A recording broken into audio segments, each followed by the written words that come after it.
जजेस की तकर्री और तैनातियों पर तकसीम गहरी होती जा रही है। इस तकसीम का धुआं कभी हमें सुप्रीम कोर्ट तो कभी हाई कोर्ट्स के दरो दीवार में दिखाई देता है और बाज़ कानूनी माहिरीन की नज़र में अदलिया में तकसीम की बुनियादी वजह 26वीं आईनी तरमीम है।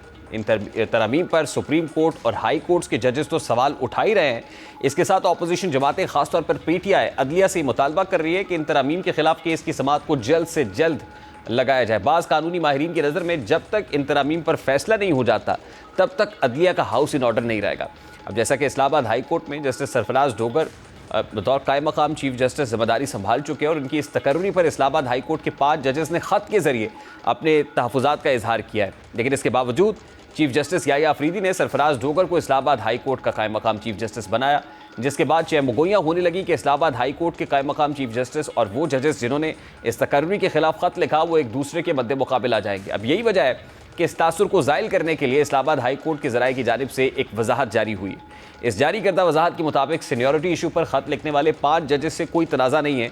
ये कानूनी इशू है जिसे अदालत ने तय करना है। ये खुशाइंद बात है। इस वजाहत से यह तासुर उभर रहा है कि कायम मकाम चीफ जस्टिस सरफराज डोगर को उनकी सीनियरिटी चैलेंज करने वाले 5 जजेस से कोई मसला नहीं है। और दूसरा पहलू ये है कि हाई कोर्ट के चीफ जस्टिस सरफराज डोगर नहीं चाहते कि उन्हें जजेस की मज़ाहमत का सामना हो।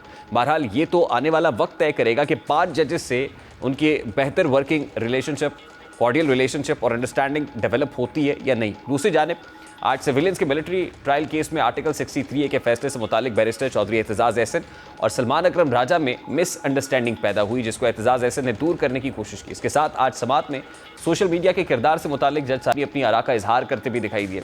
आज समाअत के दौरान लतीफ़ खोसा का कहना था कि पूरी कौम की नज़रें इस केस पर है, जिसकी वजह से सुप्रीम कोर्ट अंडर ट्रायल है, जिस पर जस्टिस अमीनुद्दीन खान ने रिमार्क्स दिए कि सुप्रीम कोर्ट अंडर ट्रायल नहीं है, अदालत ने आइन और कानून के मुताबिक फैसला करना है। समाअत के दौरान सलमान अकरम राजा की गुज़श्ता रोज़ के दलाइल पर एतराज़ करते हुए कहा कि सलमान अकरम राजा उनके भी वकील हैं जिन्होंने कल जस्टिस मुनीब अख्तर के फैसले से इख्तलाफ किया था।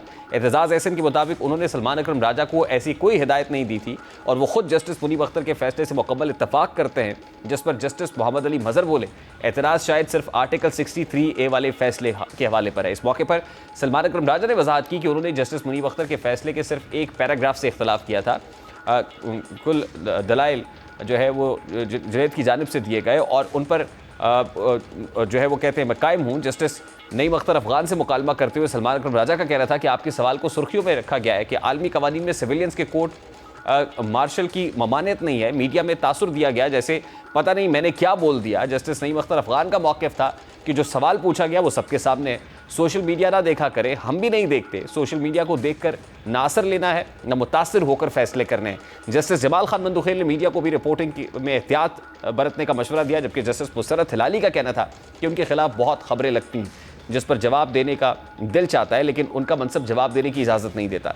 सलमान अकरम राजा का मौक़िफ़ था कि वो बगैर किसी माजरत के अपने दलाइल पर कायम है, जिस पर जस्टिस अमीनुद्दीन खान ने रिमार्क्स दिए कि सवाल तो हम सिर्फ मुख्तलिफ ज़ाविये से मसला समझने के लिए करते हैं, हो सकता है हम आपके दलाइल से मुत्तफ़िक़ हों। अब अदालत में ये अहम केस ज़ेर समाअत है जिस पर पूरे मुल्क की नज़रें जमी हुई हैं। जजेस साहिबान केस के हर पहलू पर मुख्तलिफ सवालात कर रहे हैं ताकि इस केस आइन और कानून के मुताबिक हो सके और उम्मीद भी यही की जा सकती है कि इस केस पर मेरिट की बुनियाद पर ही फैसला होगा।